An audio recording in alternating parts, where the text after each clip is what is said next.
महादेव, आप सभी को छोटी दीपावली की शुभकामनाएं।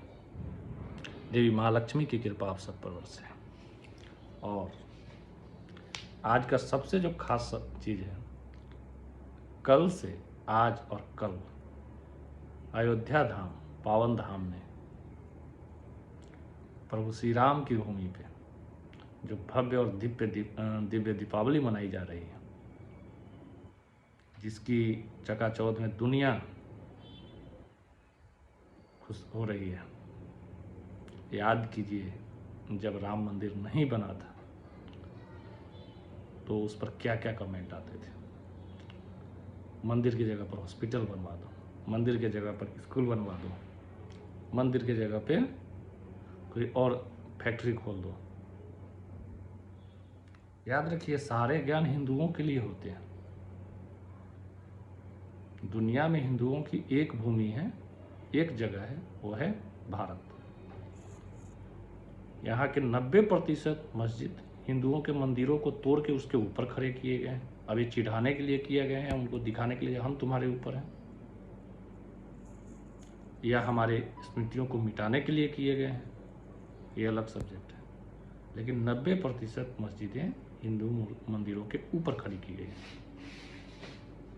अब ऐसी स्थिति में अब सोच के देखिए कि आप अपने त्रिदेव में से एक भगवान विष्णु के एक अवतार प्रभु श्री राम की जन्मभूमि पर एक मंदिर के लिए आपको 500 साल का संघर्ष करना पड़ा, और आपको ज्ञान क्या मिलता था कि हॉस्पिटल बनवा लेते हैं, क्या क्या बनवा लेते हैं। और एक ज्ञान देने वाले वही लोग हैं, वही लोग थे जो आज इतना कट्टर हिंदू बन गए हैं, इतना कट्टर हिंदू बन गए हैं, जो नरेंद्र मोदी के हिंदू होने का सर्टिफिकेट ही कैंसिल करने योग्य हो गए।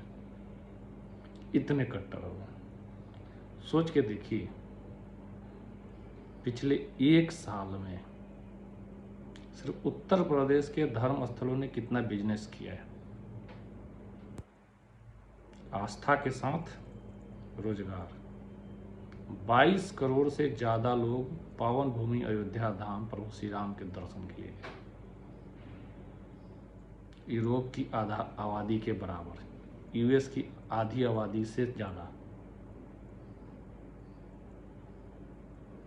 सोचिए कितना बिजनेस हुआ है, कितना सनातन का बृहद स्वरूप लोगों के बीच में गया है।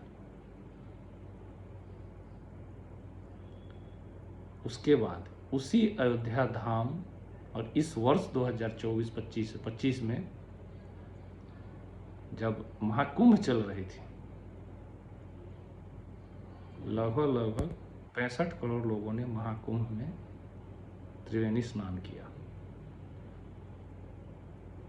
बनारस, अयोध्या धाम, प्रयागराज, अगर इन 3 जगहों का पॉपुलेशन निकाल दिया जाए जितने लोग घूमने गए हैं, तो लगभग बैठता है 120 to 125 करोड़। अब जिस एक राज्य में एक साल के अंदर इतनी पॉपुलेशन जाती है, वह भी तीर्थाटन के लिए,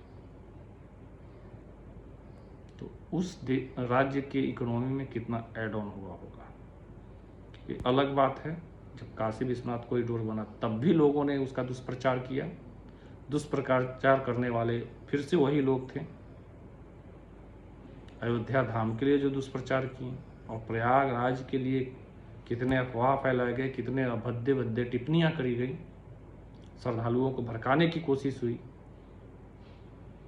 एक अग्निकांड हुआ था जिसमें कुछ लोगों, और भगदड़ मौनी अमावस्या के दिन, जिस पर ऑलरेडी इंक्वायरी है।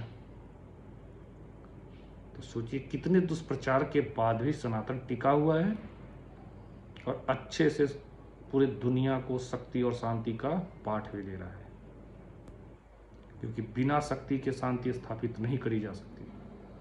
तो भारत देवी शक्ति आदि शक्ति दुर्गा को भी पूजता है, भारत मर्यादा पुरुषोत्तम राम को भी पूजता है, और यही भारत प्रलय तांडवधारी महादेव को भी पूजता है, महाकाल को भी पूजता है। सौभाग्य से उत्तर प्रदेश को यह गौरव है कि महादेव भी हैं और विष्णु भी हैं वहाँ। और विष्णु के दो दो अवतार उत्तर प्रदेश में, अयोध्या धाम और मथुरा पावन भूमि, माधव की पावन भूमि। तो आप सभी को फिर से शुभ दीपावली। और लास्ट नोट द लिस्ट, व्यापार और व्यवहार उन्हीं से करें दीपावली के शुभ अवसर पर जो इस दीपावली को आस्था के साथ मनाते हैं। उनका आस्था आपसे बिजनेस करने के कारण है ऐसा नहीं। जो जिनकी आस्था आपके पर्व में उनके साथ व्यापार और व्यवहार करें। सनातन का पर्व है, सनातनियों के लिए ही बिजनेस करें, व्यवहार करें। जय श्री राम, महादेव।